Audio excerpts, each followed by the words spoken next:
はいどうも、モトキャンプです。今日はですね、初心者ライダーに向けて公道で生き残るために私が普段心がけていることをお伝えしていきます。私はバイク歴8年のライダーで、これまで北海道や九州などいろいろな地域をツーリングしてきました。住んでいるところは東京で交通量も多いため、普段から事故に気をつける必要があります。今まで運よく無事故でバイクライフを楽しんでこられたので、自分なりに実践しているマイルールをお伝えしていきます。ここでお伝えすることが全ての正解というわけではないんですけれども、これからバイクに乗る、またはバイクの免許取り立ての方にとって安全運転の参考になれば嬉しいです。そもそもの前提の話になるんですけれども、なぜバイクに乗るのにマイルールがいるかっていうのをお伝えします。私がバイクの免許を取ったばかりの時に、車やバイクの保険を取り扱う損害保険会社に勤める友人に、本当にバイクの運転には気をつけてください、自分なりに安全に対するルールや線引きを設けないと危ないですといった内容の助言をもらいました。彼の職業柄、悲惨な交通事故をいくつも取り扱ってきたはずなので、とても心に刺さる助言でした。バイクは最高に楽しい乗り物なんですけれども、趣味でバイクに乗る人にとっては人生全体の中でバイクに乗っている時間っていうのは多くてもほんの数%だと思います。ほとんどの人はバイクに乗っているより降りている時間の方が長いはずです。どんなにバイクが好きだとしても、バイクに乗っていない時間もまた自分の人生ですし、仕事や家族などバイク以外の時間も充実させるっていうことも大事なはずです。バイクで怪我をすることで人生に悔いを残すっていうのは本当にもったいないことだと思います。好きなバイクで怪我をしない、好きなバイクで後悔を残さないためにマイルールっていうのは必要だと思います。前置きが長くなりましたが、マイルールの一つ目ですね。まず心構えの部分ですが、私はバイクに乗るときは事故に遭う、なんなら事故で死ぬかもしれないという心構えでバイクに乗ります。交通事故は不幸にも起こるもので、誰にも予測はできません。自分だけは大丈夫って思っていても、1分後には車に激突されているかもしれません。自分は大丈夫って思うよりも、今日こそ事故に遭うかもしれないという心構えでいた方が危険に敏感になります。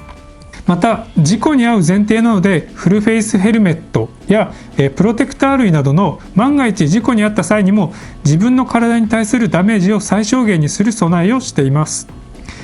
仮に事故に遭った際、一発で死ねれば自分自身の命については諦めもつきますが、微妙に死にきれずに体に後遺症が残る場合も大変です。脊椎を損傷して体が麻痺してしまった場合には、その後の人生が大変になりますし、家族にも介護などで迷惑をかけます。事故は起きる前提で運転し、事故の際には体へのダメージを減らすためにプロテクターをつけるっていうのが大事かなと思います。ちなみに普段使っているプロテクターやバイク装備については別の動画で詳しく紹介しています。はい、マイルールの2つ目ですね。時間に余裕がないときはバイクに乗らないようにしています。バイクはその特性上加速もしやすいし、追い抜きや追い越しもやろうと思えばできます。もし時間がないときにバイクに乗ると、多少無理をしてでも早く着こうとして無茶な運転をしてしまう可能性があります。急ぐあまりに必要な安全確認などを省略してしまうことにもつながり、事故を起こす可能性を高めてしまうことになります。また時間に間に合わないかもしれないという焦りの気持ちは一種のストレス状態です。ストレスは脳の機能を妨げ、バイクの運転に必要な洞察力や判断力を低下させる要因にもなります。なるべく時間や心にゆとりのある状況でバイクを楽しむのが一番だと思います。はい、マイルールの3つ目ですね。バスやトラックといった大型車には近寄らないようにしています。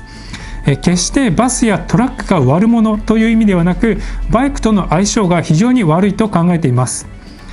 仮にバイクが大型車の真後ろを走っている場合、いくつかの危険要素が出てきます。まず1つ目に、大型車は車体の特性上真後ろが死角になりやすいので、後ろにバイクがいることには気づけません。そのためやむを得ず急ブレーキを踏んでしまうこともあるでしょうし、その際にはバイクが大型車に激突してしまうこともあります。さらに2つ目として、大型車が前方にあることでバイク自身も前方の見通しが悪くなります。交通状況や信号の色などが確認しづらくなりますので、事故を起こしやすい状況になると言えます。3つ目の危険としては、バイクが大型車の影に入るため周りの車がバイクに気づかないという点があります。バイクが大型車の後ろについている状況で交差点にまっすぐ進入していく状況を想像してみてください。反対車線で右折待ちの車があった場合、その車は大型車の後ろにいるバイクに気づかず、大型車が通り過ぎたと同時に右折を開始してバイクに激突する危険性もあります。このようにバイクが大型車の近くにいることによって周りの車がバイクに気づかず事故を起こす可能性があります。そのため死角を生みやすい大型車には近づかない方がいいと考えています。やむを得ず大型車の近くを走る場合には無理のない範囲で追い越しをしたり車線変更をしたり車間距離を十分に取るなどして安全を確保しています。はい、マイルールの4つ目ですね。車間距離を空けるです。先ほど大型車の話でも少ししましたが、車間距離を十分に空けるということは事故防止につながります。前方を走っている車が急ブレーキをしたとしても十分な車間距離があれば対応する時間が稼げます。車間距離は誰でも作れる安全マージンだと思います。ではどれぐらいの車間距離があるといいかというと、一般道では前の車が走ってから最低2秒、高速道路では3秒後に同じ場所を通過する程度の距離感があるといいとされています。車と違いバイクはやはりすぐには曲がれません。ハンドルを切るだけでなく体重移動なども必要ですので、車よりも実際に曲がるまで多くの操作が必要になります。それだけ想定外の事態に対処しづらい乗り物とも言えるので、安全マージンはしっかりと取っておく必要があります。はい、マイルールの5つ目ですね。無理な追い越し、すり抜けはしないということです。バイクは車体が小さい上に加速性能が高いため、すり抜けや追い越しがしやすいです。ただし無理な追い越しやすり抜けは運転している本人は上手にやっているつもりでも、周りの車にとっては予測していない動作です。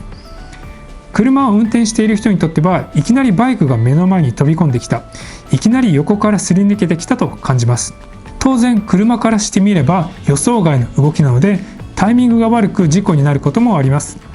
特にバイクがすり抜けているタイミングで車が車線変更や左折をすると簡単に事故になります。車からバイクは見えていないという前提でバイクから不用意に車に近づかないようにしておくと事故を起こさずに済むと思います。はい、マイルール6つ目、最後ですね。一番大事なことですが、生きて家に帰ったライダーがいいライダーです。公道では速く走れるライダーでも大型バイクに乗っているライダーでもなく、生きて帰ったライダーがいいライダーだと思います。人によっては速いバイクやかっこいいバイクを手に入れて腕試しをしたくなることもあるかもしれません。高い運転技術を身につけること自体は素晴らしいことですが、公道で一番に優先することは安全でいること、事故を起こさないことです。早く走ろうと熱くなったり、運転していてイライラすることもあるかもしれません。私も運転していて人の行為で気分が悪くなる時もあります。そんな時は生きて帰ったライダーがいいライダーだと思い返して心を落ち着かせるようにしています。はい、というわけで、今回ですね、自分が大事にしているマイルールをお伝えしました。もし見ている皆さんの中で大事にしているマイルールがあったらコメント欄に書いて教えてみてください。はい、本日もご視聴ありがとうございました。また次の動画でお会いしましょう。元キャンプでした。またね。